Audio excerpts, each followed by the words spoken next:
Accelerating the decarbonization is, of course, dependent on the energy price. And we have seen that energy prices have gone up significantly within the last year, also the cost for CO2 emissions. We also see the opposite trend is that the cost of renewable energy is going down.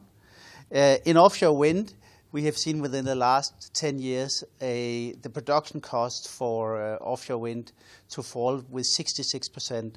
So of course that makes it possible for us to accelerate the decarbonization. The most important thing to accelerate the decarbonization is a good legal framework around the renewable energy. For instance, on offshore wind, the Polish authorities have created the Offshore Wind Act last year and are right now in the process of refining that framework.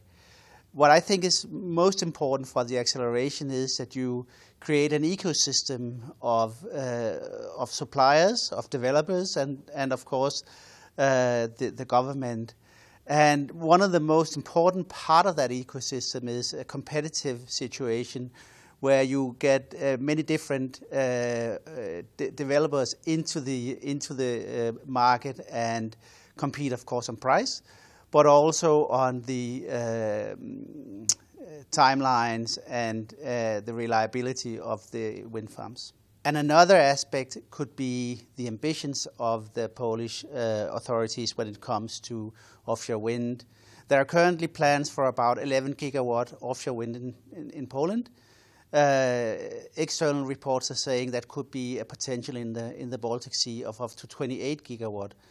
And that would also attract more developers, and it would also attract more industry with higher goals. I think that the green transformation will bring cheaper prices for energy to the consumers. And we can see that currently, for instance, in the Offshore Wind Act that have defined a maximum strike price for electricity, which is lower than the current market rate of electricity. And in addition, in that regulation, there's a mechanism that if the price is higher, you actually pay the money back to the Polish government. So I think the consumers are well protected. The main obstacles in the decarbonization process is probably fear of something new. It's a new technology introducing renewable energy, and you don't really know, and you have a fear that you will not be satisfied with the new. But we in Ørsted have shown over 30 years that we can transform from a fossil-based energy production to a completely renewable energy production. So we believe that fear should not be justified.